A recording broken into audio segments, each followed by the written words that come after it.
Olá, pais e responsáveis da Criança Artes. Meu nome é Bia Wilcox, eu sou diretora da UAU e eu tô aqui hoje para apresentar e explicar a vocês um pouquinho do uso, sobre o uso do material didático nas aulas. A gente hoje na Criança Artes, a gente dá uma aula no turno da manhã, às segundas-feiras, e uma aula para cada turma, a partir do Maternal 2, no turno da tarde. Então, para as crianças que estão de manhã e de tarde, são 2 encontros semanais, para aquelas que estão em um turno só, um encontro semanal. O que acontece é que é muito importante vocês entenderem o porquê do uso do material, porque muitos podem se perguntar, não podia aprender sem o material? Não podia ser uma coisa mais livre e tal? E é muito importante a gente entender que o ensino de língua estrangeira, apesar de ter alguns pontos de contato muito semelhantes, idênticos com o ensino de língua materna, com a assimilação da língua materna, o nome já diz, a língua materna a criança assimila, ela não precisa sentar e aprender. E a língua estrangeira, ela pode assimilar também, se tornar uma criança bilíngue, mas quando ela tem uma exposição maior à língua, né? Então, se ela está até num ambiente escolar, onde ela divide o tempo dela entre 2 línguas, é muito mais fácil que essa assimilação ocorra de maneira até inconsciente. Quando ela vê, ela domina as 2 línguas, não de forma igual, mas de forma bastante próxima. Mas não é o caso. E aqui, com um encontro 2 semanais, ou até 3 semanais, a gente fala do aprendizado de uma língua estrangeira. E como língua estrangeira, a gente tem alguns processos para que haja assimilação do vocabulário, das estruturas gramaticais, para que a criança vá dominando aos poucos a língua inglesa. E a gente precisa de alguns recursos e algumas técnicas que são essencialmente diferentes do que a gente faz com língua materna. Então é uma coisa até que eu luto muito no treinamento de professores, quando eu dou palestras e tal, que eu falo que é o seguinte: a língua materna você pode apresentar um projeto, você pode trabalhar uma data e apresentar aquele vocabulário, depois você repete de novo, retoma, mas trabalhar uma coisa que os pais vão falar em casa, que ela vai ver na rua, ela vai ver na televisão, ela vai ver com os colegas, com a família, com os vizinhos, isso por si só já facilita muito a retenção daquele conhecimento. Mas na língua estrangeira, muitas vezes, muitas crianças e adolescentes só vão ter contato com a língua inglesa durante as aulas de inglês. A gente sabe que, especialmente com os adolescentes, isso hoje é facilitado, quer dizer, o contato maior com a língua para além da sala de aula é facilitado pela internet, né? Os adolescentes, eles têm contato com outros adolescentes, eles jogam videogame, eles veem vídeos, enfim, eles têm toda uma vida online que permite a eles aumentar muito a exposição à língua inglesa. Eu costumo dizer que antigamente o adolescente fazia imersão fazendo intercâmbio fora. Hoje a imersão é dentro do quarto deles, eles não precisam nem sair para ter a imersão. E aqui longe de dizer que isso é bom, tá? Não estou dizendo que é bom ou ruim, estou dizendo que isso é fato. Isso pode acontecer em termos de aquisição linguística. A criança não, pelo contrário. Hoje a gente evita que a criança ela até use muitas telas, então a gente restringe a exposição da língua inglesa a músicas que ela ouça no carro, em casa. Quem já assiste televisão, né, pode ver desenhos em streaming em inglês, mesmo os clássicos da Disney vê em inglês, mas a exposição da língua mesmo, de uma forma mais sistematizada, é no ambiente escolar. E sendo assim, a gente tem os materiais didáticos para ajudar a gente, para facilitar e para acelerar essa assimilação, porque ele ajuda a sistematização do que as crianças aprendem e ele ajuda a sistematização e fixação do que eles aprendem, ele ajuda a criança a ter uma sensação de progresso, uma sensação de aquisição progressiva de diferentes vocabulários, de expressões, né? Aquela linguagem de uso, de comunicação, estruturas gramaticais diversas. Então, o material didático ajuda o aluno, ao aprendizado do aluno, acelera o aprendizado do aluno, ajuda, é uma grande ferramenta também para o professor, para que a aula renda, para que a aula seja cumpra os objetivos que ela tem para cumprir. Às vezes fica tudo muito solto, numa coisa mais lúdica, a gente não deixa de ser lúdico com o livro, tá? Mas às vezes há uma falsa ideia de que não, eu não vou usar material nenhum porque é uma aula muito lúdica e só vai ter jogo e brincadeira, e a gente vai explorar diferentes ambientes. Isso tudo a gente faz também. Mas o livro ele serve para amarrar, ele serve para fechar aquilo ali e a criança fixar e assimilar aqueles conteúdos que a gente quer que elas aprendam. E agora falando dos materiais didáticos em si, na Criança Artes a gente tem 3 níveis diferentes, se é que a gente pode chamar assim, mas quando eu falo em nível é faixa etária, né?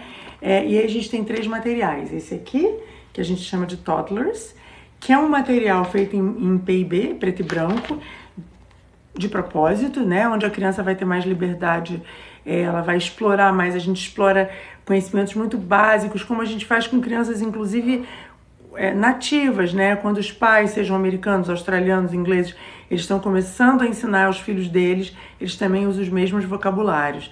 E aí o livro serve também como um guia, né?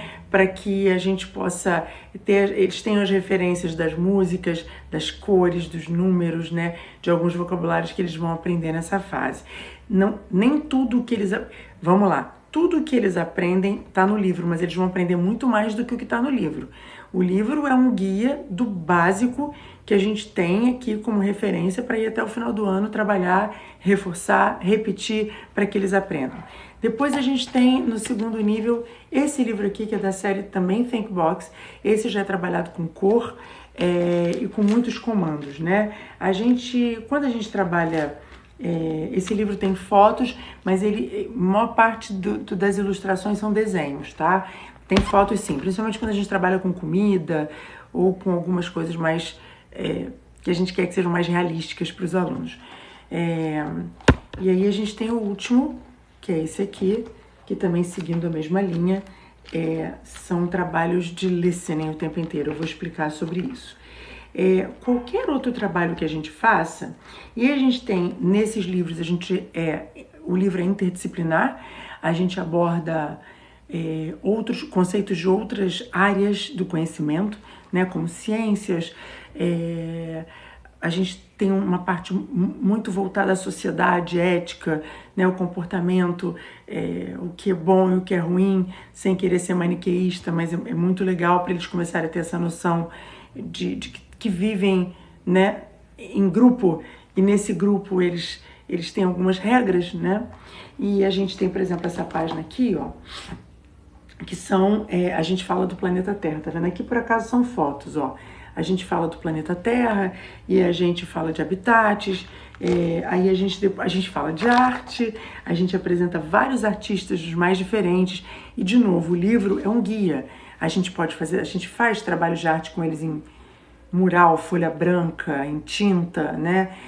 Aqui, por exemplo, é o Magritte, aqui é o Lichtenstein, né? Que fazia um pouco pop art, não sei se vocês estão conseguindo ver daí, mas esses são os livros. Tem algumas coisas que vieram junto, né? Os pequenininhos ganharam os cards, e esses cards são muito úteis para a gente brincar com eles, cada um tem o seu.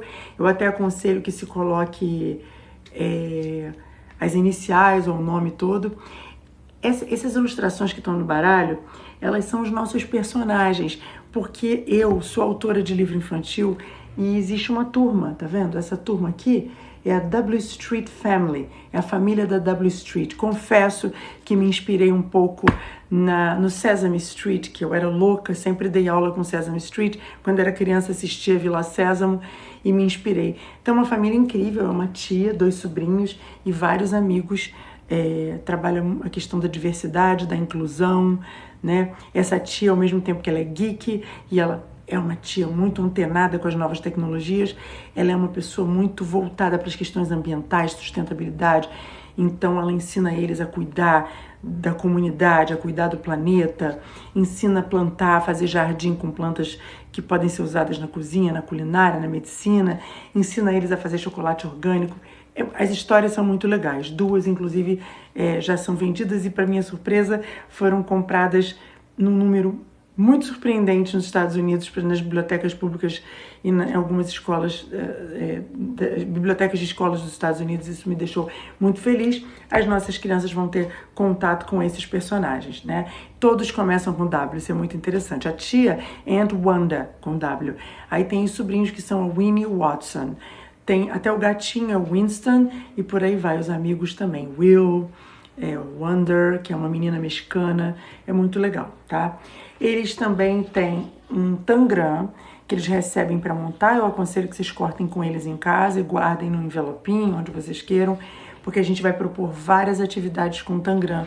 O Tangram desenvolve o raciocínio, a inteligência espacial e a lógica matemática também.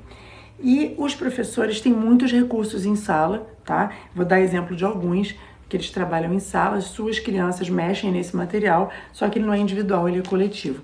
Então a gente tem os básicos, né? Shapes, colors, feelings, a gente tem, não sei se eu tô com todos aqui, mas só para exemplificar, são todos desse tamanho e a gente usa em rodinha, a gente usa para fazer jogos com corpo e movimento, e eles estão sempre presentes na aula, além dos fantoches. Os fantoches também estão sempre presentes na aula. Eu não tô com nenhum aqui, mas vocês vão ver através de fotos e tal. Aqui tem mais cards de feelings, big cards que a gente chama, né? Essa é a Winnie, ela tá hurt, tá vendo? She's hurt. Essa é a Winnie, she's hungry. E aproveitando que eu tô apresentando os cards, eu queria falar um pouquinho do uso de inglês em sala. A gente tem algumas técnicas para ir introduzindo o inglês em sala. Eu costumo dizer que quando a gente começa um programa bilíngue, a gente é uma pizza e uma fatia pequena é o inglês e o resto a gente precisa do português. Porque se a gente chegar botando o inglês de sola com as crianças, eles vão se desinteressar, eles vão se assustar, eles não vão mais querer continuar. Então a gente tem que ir conquistando uma pizza que a gente vai aumentando a fatia do inglês.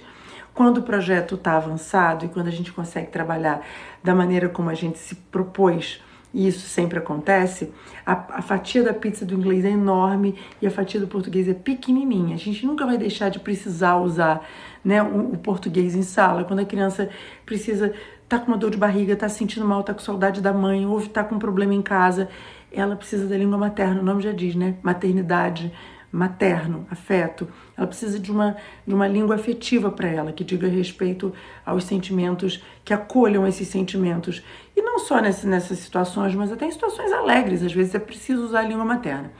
Quando a gente precisa usar, a gente precisa ensinar conceitos, expressões grandes, a gente lança a mão do que a gente chama de TPR, que é Total Physical Response. A gente pode apresentar coisas para eles sem usar português. This is a cup. E aí a gente usa muito isso, né? Mas a gente às vezes precisa usar o português para ensinar alguma coisa, tipo, come and sit here, vem, senta aqui, come and sit here. E a gente usa a técnica sanduíche, que é essa, é o inglês, é o português o recheio, e a outra fatia do pão é o inglês de novo.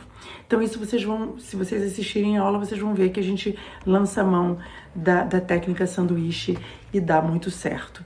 Tá? Então, assim, para explicar um pouquinho até a questão do quanto a gente usa de moderno e o quanto a gente usa de tradicional, né? O que eu uso de tradicional na nossa metodologia é o que é preciso usar para se aprender inglês, né? Se a gente usar, se eu ficar querendo focar em outras coisas que não sejam as habilidades linguísticas, eu vou perder de vista o objetivo principal, que é que as crianças entendam, falem, escutem, compreendam. Eu vou me perder nisso. Então, eu costumo dizer que quando a gente usa tradicional, nem sempre é no sentido negativo ou pejorativo. O tradicional pode ser muito bom. E eu aproveito o lado bom e positivo do tradicional para o nosso trabalho, né? Nos nossos materiais, eles são lúdicos. As páginas do livro podem ser muito gamificadas. Tudo que o professor fala, o básico que o professor fala nos comandos do livro, o livro é todo de listening, porque são crianças que ainda não escrevem e leem, tá? Então ele é todo de listening. Os comandos estão ali escritos na lateral do livro para que o professor facilite a vida do professor e para que o pai em casa também possa entender o que o filho ouviu e possa, se quiser, se o pai falar inglês também pode até repetir, pode refazer, enfim, é saudável para todos. Tem até aquelas crianças já no primeiro ano que já conseguem ler uma coisa ou outra em inglês e descobrem aquelas palavrinhas no cantinho do livro e leem, isso também é super saudável, tá? Então eu queria dizer isso, eu queria dizer que até a questão das ilustrações foram feitas com muito carinho, a ilustração, o desenho é universal, né? Ele é plástico e ele facilita muito a conexão entre imagem e palavra, né, conceito.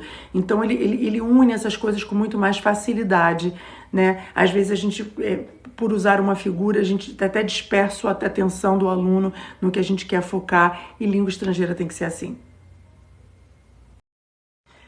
Para fechar então, pessoal, eu queria colocar vocês à vontade para tirar todas as dúvidas, ainda falando sobre a proposta do livro. Eu já vivi muito, eu já usei muitos materiais, eu fui inclusive palestrante, dei muitos cursos para diversas editoras multinacionais, Cambridge, Oxford, Pearson, todas maravilhosas, incríveis. Mas o que eu entendi que faltava na pré-escola era esse melhor aproveitamento do tempo, melhor aproveitamento da página, de uma maneira brincando, né? Mas porque eu via que eram livros bonitos, com desenhos lindos, bem feitos, páginas em papel couché, super sofisticados, mas que não tinham, a gente aproveitava pouco. Eu já vi páginas de livros didáticos para a pré-escola onde você só tinha um ônibus para a criança pintar de amarelo, color the bus blue. E a criança ficava aquele tempo todo ali pintando o ônibus de amarelo e falando português, porque é o natural, porque como é que você vai proibir ela de fazer isso, né? As nossas páginas de livro, elas impedem a criança de ficar muito conversando, porque elas não são basicamente para colorir um ônibus desse tamanho. Se eu estou trabalhando transporte, vão ter pelo menos 5 transportes na página, e é sempre listening. Então, só para vocês entenderem um pouco, e essa proposta, ela acelera muito o aprendizado, né? A gente entende hoje que esse material, da maneira como ele foi feito, não só acelera o aprendizado, como torna as crianças mais inteligentes, né? As crianças, porque vocês imaginem bem, a gente trabalha com objetos concretos, claro, uma maçã, uma banana, um elefante, uma cobra, mas a gente também trabalha com conceitos abstratos. Se a abstração é difícil na infância, em língua materna, que dirá em língua estrangeira? Então, quando a gente faz a representação do desenho, a gente, na verdade, a gente está facilitando, né, a tradução desse abstrato, né? A abstração diminui com isso, né? Além de ser uma coisa que traz o desenho sem muita caracterização, ele traz uma universalização maior. E isso engaja e motiva o aluno também, é inegável, é inegável. E pode ser adaptado a quaisquer métodos de ensino. Então, quando a gente faz um material que atende a diversas escolas e creches, ele, nesse sentido, ele tem que ser uma coisa que ele se adapte a todas as propostas, e a gente tem escolas com diferentes propostas, e é um material que se adapta realmente facilmente a diferentes propostas. E uma coisa que eu queria terminar dizendo, a gente valoriza muito o ensino, os aspectos culturais da língua. Eu não acredito em se ensinar língua sem que com ela venha carregada a cultura dela, né? A cultura inerente a ela.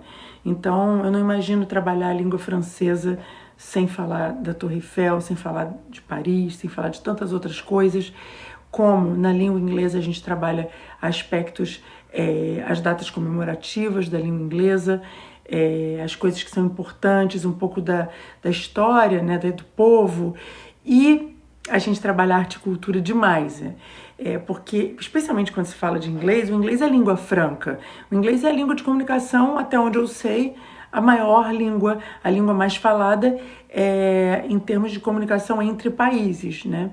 Então, com isso, a gente aborda arte, a gente trabalha os grandes artistas, a gente trabalha aspectos culturais, festivais, né? Tudo que diz respeito, tudo que pode ser usado, que você trabalha a língua através daqueles conteúdos ali também culturais. Então isso é importante vocês saberem, porque na parte final do livro a gente tem sempre as datas festivas, as coisas, os grandes artistas. Então isso tudo vocês vão ver presente no livro. Deem uma olhada no livro, levem para casa, até, né, para colocar o nome, e deem uma olhadinha, dá uma folheada. Se tiverem dúvidas, se tiverem críticas, sugestões, perguntas, eu tô aqui. Eu tô aqui para tirar as dúvidas de vocês. Estou no aplicativo de comunicação da escola, estou em redes sociais, o meu celular a escola tem, pode passar o meu celular sem problema nenhum, que eu estou aqui para tirar todas as dúvidas de vocês, ok? Então, fica aqui a apresentação dos materiais, espero que vocês tenham entendido a importância deles, especialmente quando a gente não tem uma carga horária tão extensa do inglês. O livro acelera o processo de assimilação e ajuda bastante, é um componente fundamental aí nesse ensino de língua estrangeira, no caso de língua inglesa. Um beijo para vocês e até a próxima!